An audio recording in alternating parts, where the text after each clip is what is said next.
Astaghfirullah. Bismillahirrahmanirrahim. Assalamualaikum warahmatullahi wabarakatuh. Waalaikumsalam warahmatullahi wabarakatuh. Alhamdulillah wa syukrulillah wa la hawla wa la quwata illa billahi wa ba'du. Qala Allah azza wa jal, ya ayyuhalladzina amanu taqullaha haqqa tuqatih wa la tamutunna illa wa antum muslimun. Fa inna asdaqal hadithi kitabullah wa khairal huda huda Muhammadin sallallahu alaihi wasallam wa syarrul umuri muhdatsatuha wa kullu muhdatsatin bid'ah wa kullu bid'atin dhalalah wa kullu dhalalatin finnar. Ma'asyiral muslimin, para pendengar dan para pemirsa yang dimuliakan Allah Subhanahu wa taala, alhamdulillah segala puja dan puji tentunya hanya milik Allah Subhanahu wa taala yang telah banyak memberikan nikmat kepada kita dengan nikmat yang tak terhingga, sehingga Allah Subhanahu wa taala firmankan di dalam Al-Qur'anul Karim, wa in ta'uddu ni'matallahi la tuhsuha. Kalau kalian hendak menghitung berapa nikmat Allah Azza wa Jal, maka kalian tidak akan sanggup menghitungnya. Salawat dan salam tak lupa kita hadiahkan, kita berikan kepada Sayyidina Muhammadin sallallahu alaihi wa ala alihi wa sahbihi wasallam. Ma'asyiral muslimin yang dimuliakan Allah Subhanahu wa taala, tema di pagi hari ini adalah pengaruh sedekah dari dunia sampai akhirat. Nabi sallallahu alaihi wa ala alihi wasallam bersabda, "Sana'iul ma'ruf taki masari as-su." Bahwa perbuatan yang ma'ruf, perbuatan yang sifatnya kebaikan, itu bisa mencegah seseorang terjerumus dari keburukan. Banyak amalan-amalan yang dianggap remeh, apabila dikerjakan memiliki manfaat yang sangat besar. Salah satunya adalah sedekah. Bahkan seandainya seseorang bersedekah dengan separuh daripada kurma,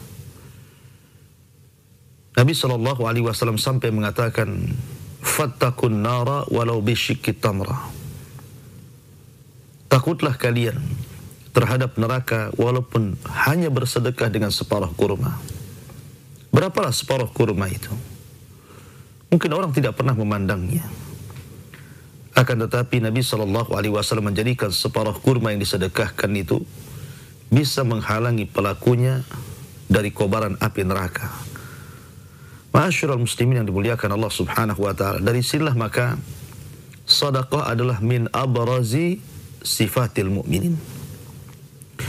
Dari seafdal-afdalnya sifat yang dimiliki oleh seorang mukmin adalah bersedekah. Bahkan terkadang Allah Subhanahu wa taala menyebutkan sedekah itu setelah iman atau bahkan sebelum iman. Sebagaimana Allah Subhanahu wa taala berfirman, "Lan tanalul birra hatta tunfiqu laysal birra an tuwallu wujuhakum qibalal masyriqi wal maghrib walakinnal birra man amana billahi wal yawmil akhir wal malaikati wal kitabi wan nabiyyin wa atal mala ala hubbihi dzawil qurba wal yatama wal masakin wabnas sabil wasailina wa fir riqab ila akhiril ayat." Allah Subhanahu wa taala berfirman, bukanlah albirra kebaikan itu kalian hadapkan wajah kalian ke arah timur ataupun kalian hadapkan wajah kalian ke arah barat. Akan tapi kebaikan itu adalah orang-orang yang menghujam keimanan dalam hatinya kepada Allah, kepada hari akhir, kepada para malaikatnya, kepada kitab-kitabnya, dan kepada para nabi yang diutusnya. Sampai di sini Allah Subhanahu wa taala menyebutkan tentang iman. Kemudian Allah Subhanahu wa taala mengatakan, wa atal mala ala hubbihi dzawil qurba wal yatama wal masakin wabnas sabil was-sa'ilina wa fir riqab. Dan orang-orang yang kemudian menyedekahkan hartanya kepada kerabat-kerabatnya, kepada orang-orang yatim, kepada orang-orang miskin, kepada ibnu sabil, dan kepada para yang berhajat kepada sedekah tersebut sampai akhir ayat. Lihat Allah Subhanahu wa taala menyebutkan sedekah setelah iman. Bahkan terkadang Allah Subhanahu wa taala menyebutkan perintah sedekah baru kemudian menyebutkan iman. Sebagaimana firman Allah Subhanahu wa taala, fa amma man a'ta wattaqa wa saddaqa bil husna fasanuyassiruhu lil yusra. Adapun orang-orang yang a'ta, senantiasa bersedekah, memberi dengan hartanya, memberi dengan ilmunya, dengan pengetahuannya, wattaqa dengan dasar takwa, wa saddaqa bil husna, kemudian dalam hatinya membenarkan adanya balasan pada hari kiamat, fasanuyassiruhu lil yusra, maka Allah akan mudahkan jalan yang sudah mudah bagi dirinya. Ma'asyiral muslimin yang dimuliakan Allah Azza wa Jalla, wajar saja kalau memang sedekah itu salah satu bentuk sifat daripada sifat-sifat yang paling tampak dari seorang yang beriman. Abu Bakar Siddiq radhiyallahu anhu memberikan contoh kepada kita bagaimana dia ingin meniru Nabi SAW sebagai manusia yang tidak pernah takut akan kemiskinan karena memberikan sesuatu kepada orang lain. Rajulun la yakhshal faqra abada, seorang laki-laki yang tidak pernah takut miskin. Itulah Nabi SAW. Siapapun yang meminta kepada Nabi SAW, pantang Rasul tidak memberikannya. Itu pula yang kemudian dijadikan teladan Abu Bakar Siddiq radhiyallahu an, sampai Abu Bakar Siddiq radhiyallahu an menghabiskan hartanya untuk bersedekah. Ingat ketika Nabi SAW hijrah dari Mekah ke Madinah, semua pembiayaan ditanggung Abu Bakar Siddiq radhiyallahu an dalam bentuk sedekah. Sampai Asma bintu Abi Bakar ketika ditanya oleh Abi Kuhafah, kakeknya, karena berprasangka bahwa semua hartanya kemudian diambil oleh Abu Bakar untuk mendanai hijrah Nabi SAW, maka Asma pun mengambil karung yang berisi batu dan mengatakan, jangan takut wahai kakekku, sesungguhnya abi bapakku telah meninggalkan harta yang banyak. Lihat bagaimana Abu Bakar Siddiq radhiyallahu an menginfakkan hartanya untuk membantu di jalan dakwah. Bahkan ketika perang Tabuk, dia datang kepada Nabi SAW dan mengatakan, aku infakkan seluruh hartaku wahai Rasul. Sampai Nabi SAW mengatakan, lalu apa yang kau tinggalkan untuk anak dan istrimu wahai Abu Bakar? Maka Abu Bakar Siddiq radhiyallahu anhu mengatakan, aku tinggalkan untuk Allah dan Rasulnya. Ma'asyiral muslimin yang dimuliakan Allah Azza wa Jalla. Begitu juga Utsman bin Affan. Lihat bagaimana Utsman bin Affan menginfakkan banyak harta di hadapan Nabi SAW. Sampai-sampai Nabi SAW karena melihat Utsman banyak sekali menginfakkan hartanya di jalan Allah Azza wa Jalla, Rasul SAW menghadiahi dan mengatakan, ya Utsman, ma dharraka ma amilta ba'da hadzal yaum. Wahai Utsman, tidak ada yang mencelakakan dirimu apapun yang terjadi setelah hari ini. Kau infak terlalu banyak. Bahkan kita lihat Umar bin Khattab radhiyallahu an, dia datang dengan separuh hartanya. Kita lihat Abdurrahman bin Auf radhiyallahu an, dia banyak menginfakkan hartanya untuk keluarga Nabi SAW dan juga kepentingan kaum muslimin. Dan lihat para sahabat yang lain, Abu Darda, Abu Dahda, dan yang lainnya. Mereka paham kenapa mereka tidak sayang dengan harta dan mereka sedekahkan hartanya, karena tidaklah seseorang sampai kepada level albir sampai bisa menginfakkan apapun harta yang dicintainya. Allah Subhanahu wa taala berfirman, lan tanalul birra hatta tunfiqu mimma tuhibbun. Lan tanalul birra, lan harfu nafi. Maknanya, bagaimanapun caranya kalian tidak mungkin sampai kepada albir, kebaikan, amal soleh tertinggi dalam Islam, sampai kalian bisa menginfakkan harta yang kalian sangat cintai harta itu. Sehingga wajar kalau seandainya para sahabat Nabi SAW memberikan contoh terbaik kepada kita dalam bab sedekah. Ma'asyiral muslimin yang dimuliakan Allah Azza wa Jalla. Lalu apa faedahnya? Apa pengaruh sedekah ini sebenarnya? Kenapa pula kemudian para salafun saleh, para sahabat Nabi SAW sedemikian gencarnya bersedekah? Mereka mengorbankan harta-harta mereka di jalan Allah Subhanahu wa taala. Apa pengaruhnya? Ma'asyiral muslimin yang dimuliakan Allah Azza wa Jalla. Di antara pengaruh sedekah di dunia, kita tahu bahwa sedekah bisa menghilangkan dari seseorang al-bala, bencana. Ingat bahwa manusia tidak lepas daripada dosa. Manusia tidak lepas daripada kesalahan. Kullu bani Adam khatta'un wa khairul khatta'ina tawwabun. Setiap anak Adam pasti terjerumus kepada kesalahan. Tetapi sebaik-baik orang yang berbuat salah adalah segera bertobat. Maknanya bahwa setiap hari kita ini melakukan dosa. Dan salah satu yang mengundang azab Allah Subhanahu wa taala adalah perbuatan dosa. Berapa banyak umat-umat dulu dihancurkan, dibinasakan oleh Allah Subhanahu wa taala karena perbuatan dosa yang mereka lakukan. Maka dengan cara sedekah, salah satunya adalah mengerem agar Allah Subhanahu wa taala tidak menurunkan murkanya, azabnya kepada kita. Karena Nabi SAW bersabda, sesungguhnya sedekah itu yutfi'u ghadaba rabbi, bisa meredam kemurkaan Allah Subhanahu wa taala. Ma'asyiral muslimin yang dimuliakan Allah Subhanahu wa taala, bahkan sedekah juga bisa dijadikan obat bagi anda yang Allah Subhanahu wa taala takdirkan kena penyakit, apakah penyakit hati ataukah penyakit badan. Maka sedekah salah satu bentuk pengobatan yang sangat ajaib, yang luar biasa. Di zaman salaf, Imam Hakim sahibul Mustadrak, dia meminta fatwa kepada Imam As-Sabuni rahimahullahu ta'ala. Ketika itu Imam Hakim memiliki luka yang sangat parah dan menyiksa dirinya. Dia sudah datang ke dokter ini, ke dokter itu, tapi tidak kunjung sembuh dan tidak kunjung disembuhkan Allah Subhanahu wa ta'ala. Akhirnya Imam As-Sabuni menyarankan Imam Hakim untuk bersedekah dengan air.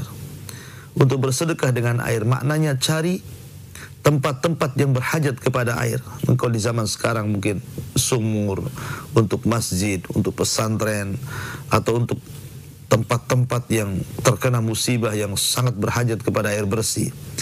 Maka kata Imam Sabuni kepada Imam Hakim, bersedekahlah dengan air. Akhirnya kemudian Imam Hakim pun bersedekah dengan air, dan dalam waktu yang sangat singkat Allah Subhanahu wa taala sembuhkan penyakitnya.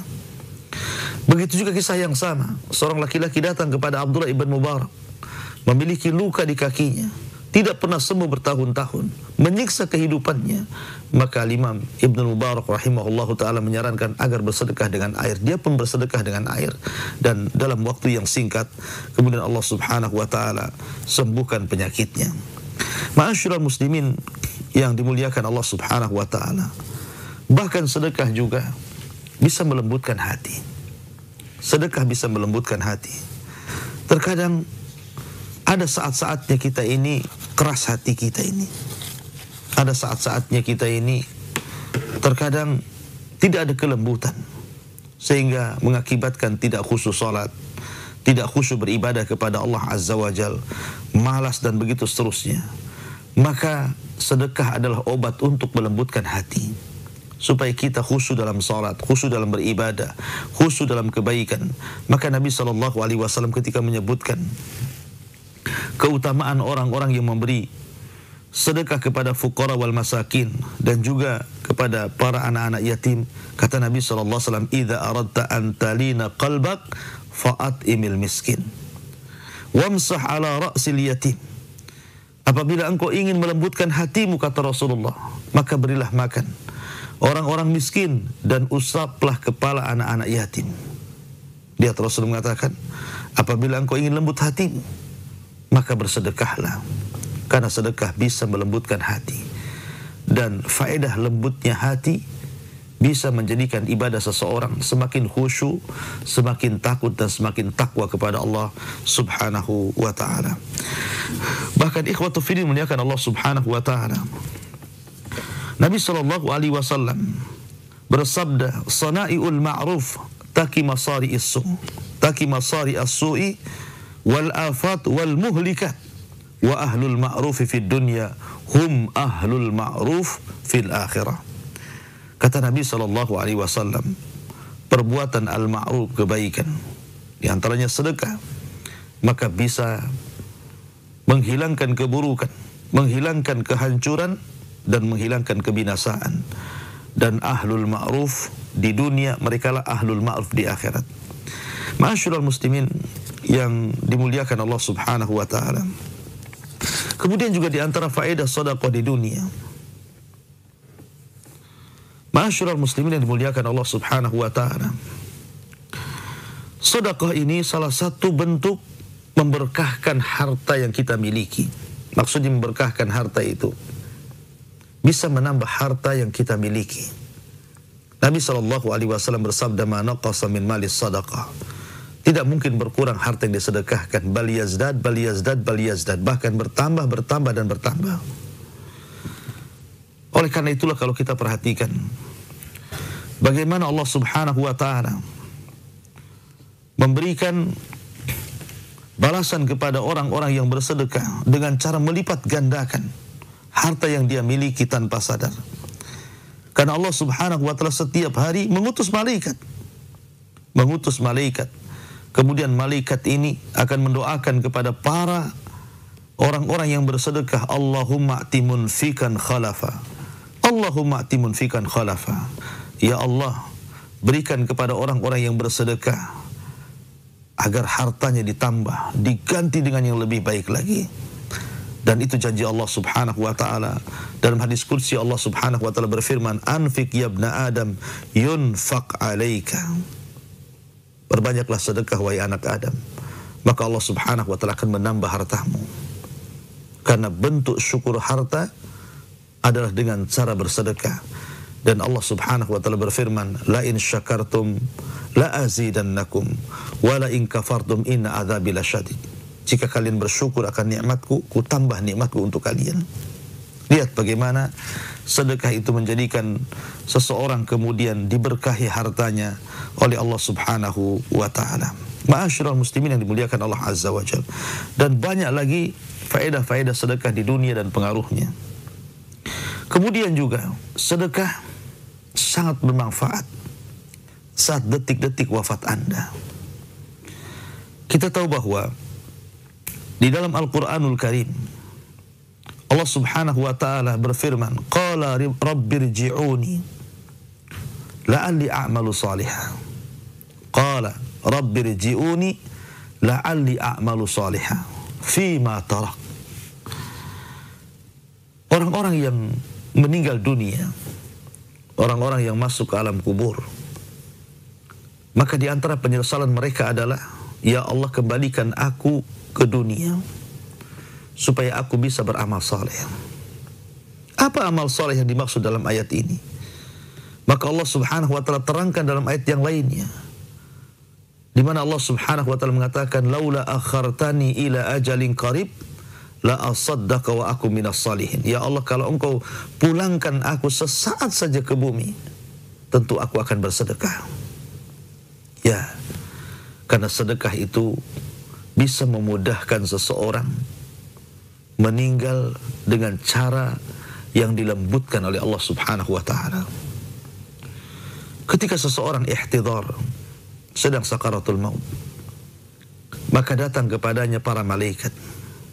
Satu, malakul maut yang memang tugasnya mencabut nyawa, dan beberapa malaikat yang lain yang tugasnya membawa kafan dari sorga, membawa hanut minyak wangi dari sorga, dan menghabar gembirakan di telinga orang yang sedang ihtidhar kalau seandainya dia seorang mukmin dan orang yang beramal saleh. Di sini Allah Subhanahu wa taala berfirman, "Fakashafna anka ghita'akal yaum, fabasarukal yauma hadid." Maka kami akan bukakan penghalang tabir yang selama ini menutup matanya. Artinya Allah Subhanahu wa taala kemudian mengizinkan untuk melihat sebagian kecil dari hal yang gaib, di mana dia mampu melihat catatan amalnya selama di dunia.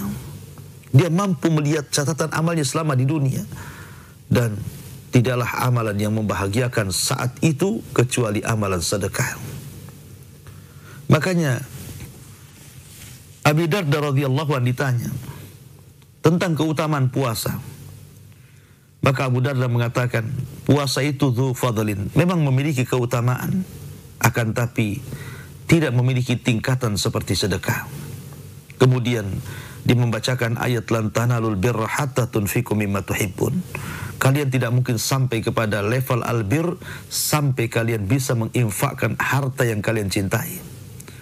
Maka kata para ulama bahwa ketika orang yang sedang ihtidhar, sedang sakaratul maut, kemudian dia diperlihatkan dengan amal solehnya, amal soleh yang paling dicintainya adalah sedekah. Karena itu yang akan memudahkan malaikat maut untuk mencabut ruh kita. Kemudian juga apabila seseorang sudah dicabut ruhnya, kemudian berpindah alam dari alam dunia menuju alam kubur, maka kita tahu bahwa asal alam kubur itu gelap. Asal alam kubur itu sangat panas. Lihat bagaimana Allah Subhanahu wa ta'ala memberikan keutamaan kepada orang-orang yang bersedekah. Nabi SAW bersabda, sesungguhnya sedekah, inna sadaqata la tudhibu an ahliha harral kubur. Sesungguhnya sedekah itu bisa menghilangkan dari orang-orang yang masuk ke alam kubur, harral kubur, rasa panas yang ada dalam kuburan itu. Subhanallah. Sedekah itu bisa mendinginkan orang-orang yang masuk ke dalam kuburan, yang pada asalnya alam kubur itu gelap dan juga panas. Tapi dengan memperbanyak sedekah, orang-orang yang bersedekah akan didinginkan kuburannya. Oleh karena itulah maka perbanyaklah sedekah, karena manfaatnya bukan hanya di dunia, tapi saat-saat sakaratul maut, bahkan sampai masuk ke dalam kuburan. Makanya tadi saya sudah singgung bahwa tidak ada cita-cita penduduk kubur kecuali mengatakan laula akhartani ila ajalin qarib la asaddaqa wa akum minas salihin.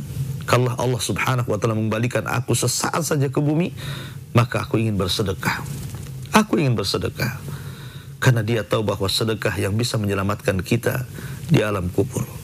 Ma'asyiral muslimin yang dimuliakan Allah Subhanahu wa taala, bukan hanya itu saja. Apabila Allah Subhanahu wa taala menghancurkan alam semesta ini dengan tiupan sangkakala Israfil, kemudian Allah Subhanahu wa taala perintahkan tiupan yang kedua sehingga manusia kemudian dibangkitkan di padang mahsyar, maka ketika itu Allah Subhanahu wa taala mendekatkan matahari di atas kepala, keringat bercucuran, panas luar biasa, lelah letih luar biasa, dan di sini datang hari pengadilan dari Allah Subhanahu wa taala. Maka ada beberapa orang, salah satunya orang yang bersedekah, akan memiliki keutamaan di mana orang-orang yang seperti ini akan dinaungi di hari yang tidak ada naungan kecuali naungan Allah Subhanahu wa taala. Nabi SAW bersabda, sab'atun yudhilluhumullahu fi dhillihi yauma la dhilla illa dhilluh. Ada 7 kelompok yang akan mendapatkan naungan Allah Subhanahu wa taala di hari yang tidak ada naungan kecuali naungan Allah Subhanahu wa taala. Salah satunya Rasul mengatakan, wa rajulun tasaddaqa fa akhfaha hatta la ta'lam shimaluhu ma tunfiqu yaminuhu. Seorang laki-laki yang bersedekah, dia sembunyikan sedekahnya sampai tangan kirinya tidak tahu apa yang disedekahkan oleh tangan kanannya. Subhanallah. Lihat bagaimana Allah Subhanahu wa taala memberikan perlindungan kepada orang-orang yang bersedekah dengan cara dilindungi dari panas teriknya matahari, sehingga dia tidak akan terkena sengatan-sengatan panas itu karena sedekahnya. Bahkan di sorga ada pintu khusus bagi orang-orang yang bersedekah, namanya babus sadaqah. Ketika Allah Subhanahu wa taala mengkhususkan satu pintu bagi orang-orang yang bersedekah, menunjukkan bahwa sedekah ini keutamanya besar, sampai Allah membuatkan satu pintu khusus jalan masuk menuju surga yang disebut dengan babus sadaqah. Lihat bagaimana Allah Subhanahu wa taala memberikan keutamaan yang luar biasa kepada amalan sedekah ini. Pengaruhnya besar di dunia dan juga sampai ke akhirat, bahkan sampai masuk ke dalam surga. Inilah di antara pengaruh sedekah dari dunia sampai akhirat. Mudah-mudahan kajian yang singkat ini bermanfaat karena waktu jua yang memisahkan kita. Saya kembalikan kepada moderator, falyatafaddal mashkura. Jazakallah khair Ustaz atas materi yang sudah disampaikan di kesempatan yang berbahagia ini. Semoga memberikan manfaat bagi kita semuanya. Baik, kaum muslimin dan muslimat, para pendengar dan pemirsa dimanapun Anda berada, disilahkan untuk Anda yang ingin bertanya langsung kepada Al-Ustaz, Anda bisa menghubungi 0811 70 06 106, dan juga Anda bisa menuliskan pertanyaan Anda, dikirimkan melalui SMS dan WhatsApp ke 081 803 106 106. Baik Ustaz, sudah ada pertanyaan yang masuk nih Ustaz. Ya. Ustaz, katanya semua perbuatan itu tergantung niat.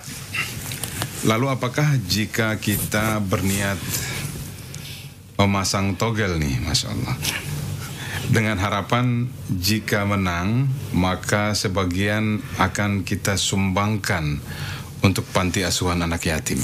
Demikian pertanyaannya dari Serli di Palangkaraya. Ya, alhamdulillah. Assalatu wassalamu ala rasulillah, amma ba'du. Sebaiknya tidak dilakukan cara-cara yang Anda tanyakan kepada saya. Seperti tadi masang togel, ini perjudian. Haram hukumnya.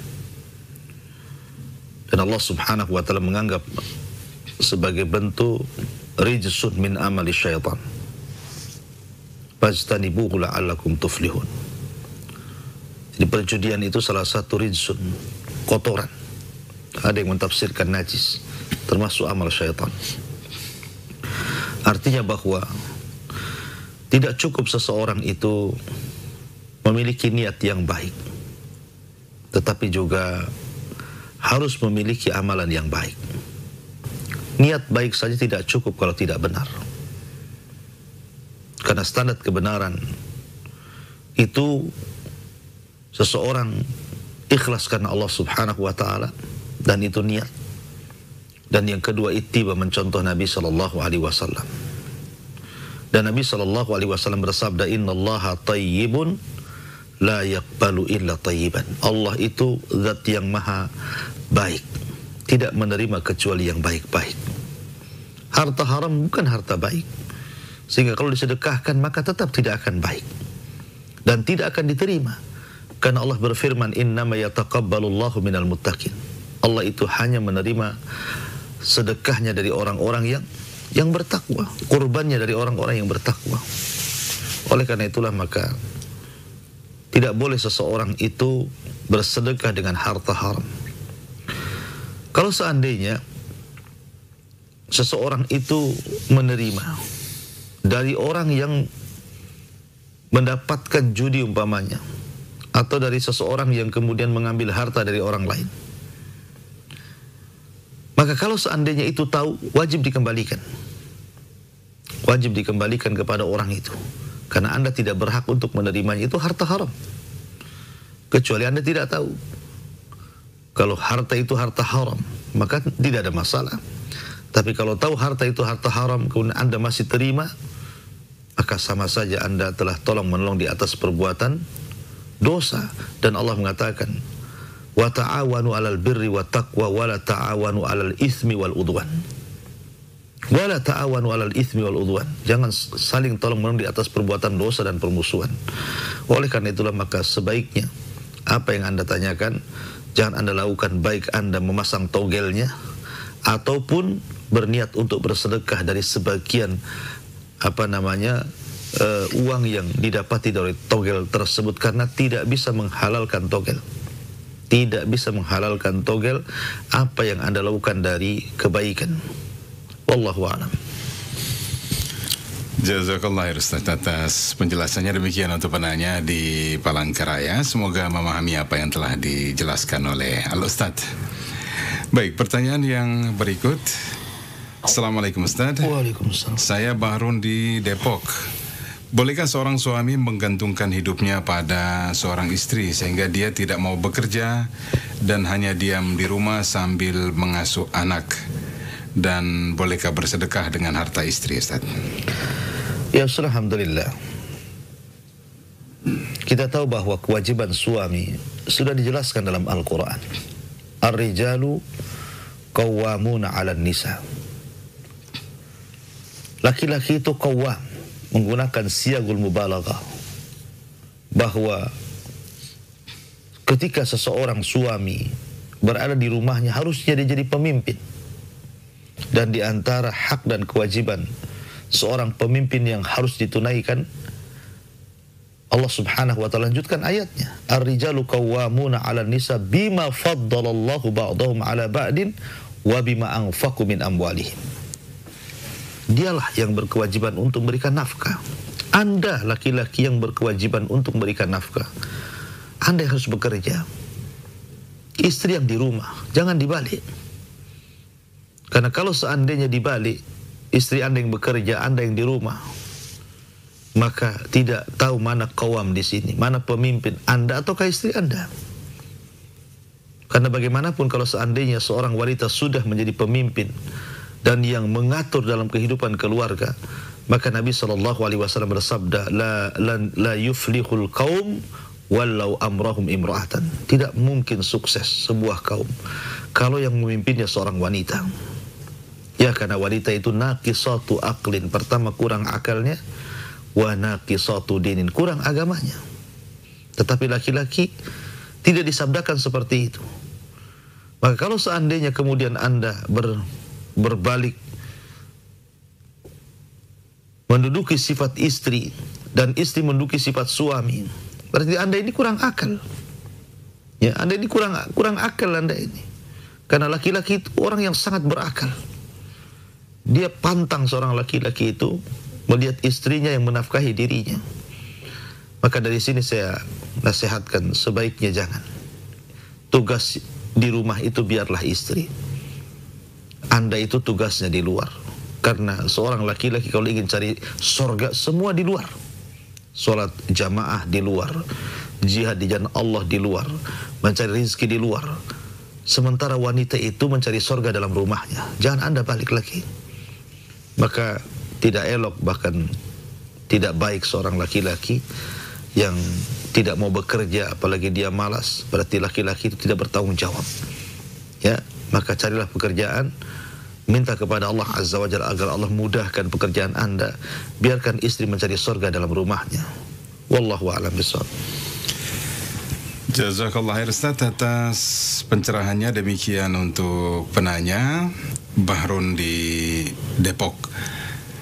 Semoga bermanfaat apa yang telah disampaikan oleh Al-Ustaz, baik bagi Anda dan juga bagi kita semuanya, para pendengar dan pemirsa dimanapun berada. Pertanyaan yang berikut dari Amir di Batam, ya Ustaz. Ustaz, saya masih bingung, katanya sholat duha mendatangkan rezeki. Lalu bagaimana dengan sholat wajib 5 kali sehari ini Ustaz? Apakah tidak mendatangkan rezeki? Ya, alhamdulillah. Ada hadis tentang masalah sholat duha. Nabi SAW bersabda, Ibnu Adam irka'li min awalin nahar arba'a raka'atin akfika akhiruha. Kata Nabi SAW, wahai Ibnu Adam, irka maksudnya sholatlah di permulaan siang 4 rakaat, maksudnya sholat duha, maka aku akan cukupkan dirimu di akhir di akhir siang, maksudnya di sore hari. Dalam hadis ini Nabi SAW memberikan jaminan kepada orang-orang yang menjaga duha dengan akan diberikan rezeki oleh Allah Subhanahu wa taala. Tapi bukan berarti kemudian sebagaimana Anda katakan, lalu bagaimana dengan sholat wajib? Maka semua sholat, mau duha, mau wajib, mau sholat apapun, adalah miftahu rizki, kunci daripada terbukanya rizki. Karena kalau Anda perhatikan bacaan di antara dua sujud, ketika Anda sholat kan ada bacaan tuh di antara dua sujud itu. Allahumma Allahumma gfirli warhamni wajburni wahdini warzuqni. Nah, di situ ada kalimat warzuqni. Ya Allah, berikan rizki padaku. Dan doa ini bisa dibaca dalam sebuah sholat, baik sholat wajib, sholat sunnah, sholat duha, sholat malam. Karena secara umum bahwa sholat itu miftahu rizki, bisa membukakan rizki. Makanya tidak ada alasan kalau seorang kemudian gara-gara datang waktu sholat, sementara Anda seorang pedagang masih melayani para pembeli, kemudian Anda tinggalkan sholat hanya gara-gara takut kalau seandainya dagangan Anda tidak terbeli. Anda tidak paham bahwa Anda telah meninggalkan kunci rizki. Kunci rizki itu sholat, apalagi sholat wajib. Ya, sholat wajib pintu segala pintu dari pintu-pintu rizki. Bahkan Nabi SAW apabila tertimpa sebuah perkara, sebuah musibah, maka Nabi SAW bersegera sholat, karena dia tahu bahwa yang bisa menyelesaikan perkaranya adalah dengan cara sholat. Karena sholat adalah hubungan yang paling erat antara hamba dengan Allah Subhanahu wa Ta'ala saat sujud. Oleh karena itulah maka tidak perlu bingung bahwa adapun keutamaan duha ini banyak, bukan hanya sekedar seseorang itu akan ditanggung rizkinya oleh Allah Subhanahu wa Ta'ala, tetapi ada beberapa keutamaan sholat duha, seperti sholat duha itu sholatnya orang-orang yang awabin, orang-orang yang ingin bertobat kepada Allah Azza wa Jalla.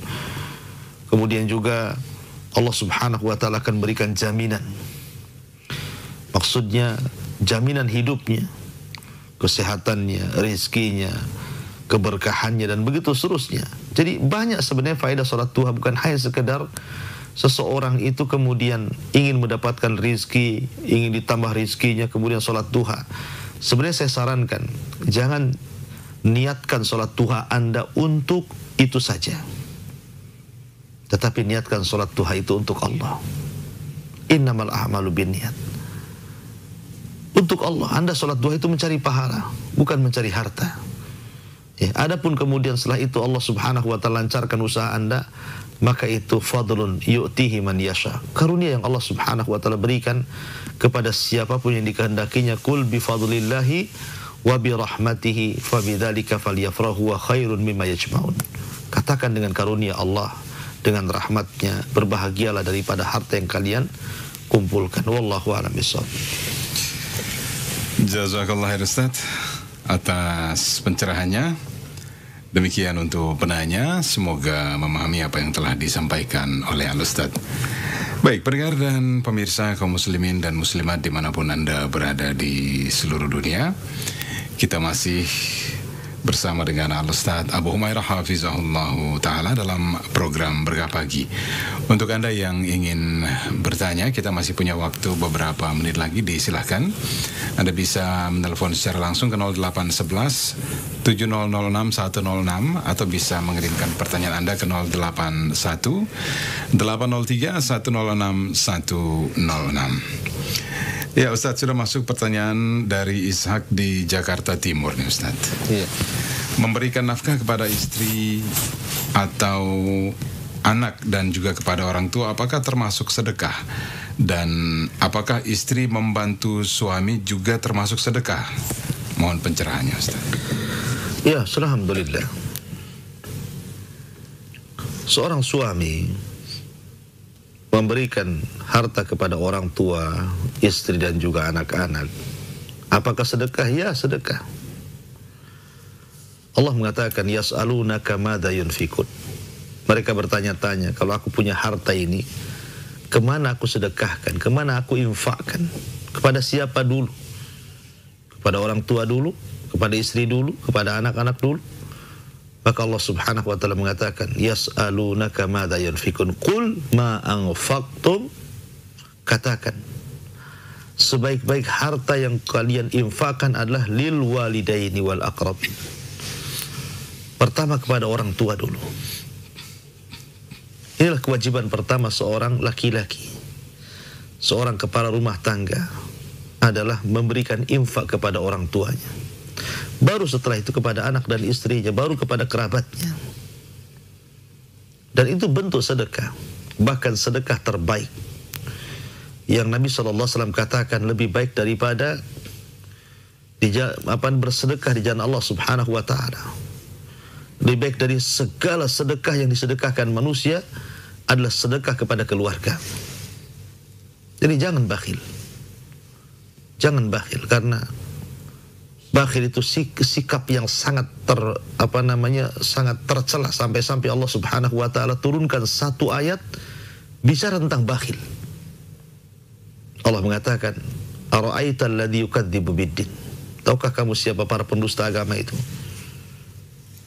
Pertama, orang-orang yang ara'aital ladzi yukadzibu biddin fadzalika alladzi yad'ul yatim. Pertama, orang-orang yang tidak punya perhatian kepada orang-orang yatim. Itu bakhil. Kemudian wala yahuddu ala ta'amil miskin. Ini bakhil, lebih bakhil lagi. Sudah tidak mau bersedekah, dia tidak menganjurkan orang untuk membantu orang-orang fakir miskin. Bahkan lebih bakhil lagi, wa yamna'unal ma'un. Tidak mau memberikan pinjaman perkakas rumah tangganya kepada tetangganya. Bakhil di atas bakhil. Maka kalau ini bercerita tentang masalah sedekah kepada keluarga, maka sedekah yang terbaik yang dilakukan kita para suami adalah sedekah kepada keluarga kita. Adapun seorang istri membantu suaminya, apakah sedekah? Ya, sedekah juga. Membantu suaminya. Tapi jangan overacting seperti pertanyaan di awal tadi. Anda yang nganggur, istri pula yang bekerja. Kewajiban Anda yang bekerja, istri yang nganggur di rumah, dia punya tugas sendiri.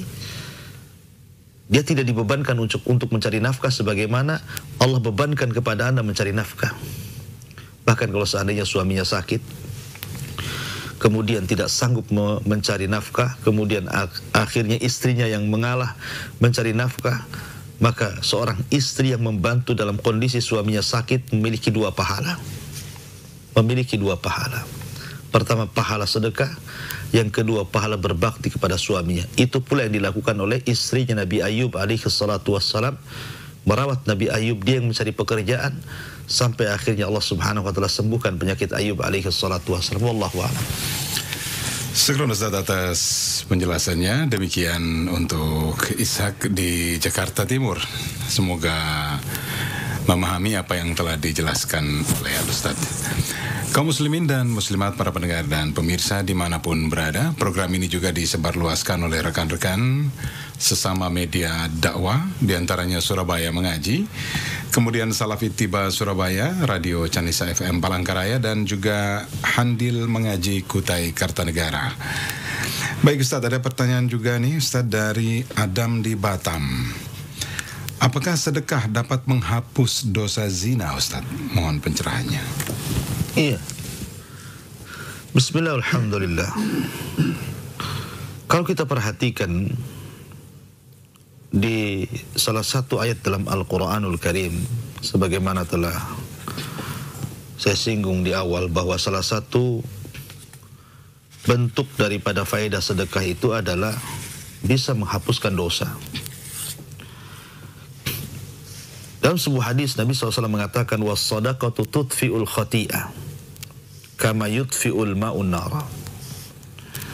Dan sedekah itu bisa menggugurkan kesalahan sebagaimana air bisa memadamkan api. Bahkan Allah mengatakan, in tubdu sadaqat fa ni'mahi wa in tukhfuha wa tu'tuha al-fuqara fa huwa khairul lakum wa yukaffir ankum min sayyi'atikum. Jika kalian tampakkan sedekah itu baik. Tapi kalau kalian sembunyikan sedekah itu dan kalian berikan kepada fuqara wal masakin, maka itu lebih baik lagi bagi kalian dan bisa menggugurkan dosa-dosa kalian. Artinya bahwa sedekah itu bisa menggugurkan dosa. Sebagaimana wudu bisa menggugurkan dosa, Sebagaimana salat bisa menggugurkan dosa. As-salawatul khamsu bisa menggugurkan dosa. Akan tapi apa yang dimaksud menggugurkan dosa di sini? Apakah semua dosa? Kata para ulama yang dimaksud dosa di sini ada yang mengatakan dosa-dosa kecil. Adapun dosa besar seperti berzina, minum khamar, membunuh dan yang semacamnya, maka tidak bisa digugurkan kecuali dengan taubatan nasuha. Dengan taubat yang betul-betul bertobat. Taubat yang betul-betul ikhlas karena Allah Azza wa Jalla. Dengan cara meninggalkan perbuatan maksiatnya, berjanji untuk tidak kembali, mengikuti perbuatan buruk dengan kebaikan, dan begitu seterusnya. Ya, jadi tidak bisa dihapus dengan cara bersedekah, tapi hanya bisa dihapus dengan taubatan nasuha. Taubat-taubat yang betul-betul nasuh. Disebut nasuha artinya taubat yang memberikan nasihat kepada yang bertobat. Setelah bertobat betul-betul dia berubah. Karena di antara alamat diterima taubat seseorang adalah ada perubahan dari yang baik, dari yang buruk kepada yang baik, dari yang tadinya tidak sholat jadi sholat, yang tadinya tidak pernah ngaji jadi hadir di majelis ilmu, yang tadinya susah bersedekah jadi ahli sedekah. Itulah tanda-tanda alamat diterima taubat.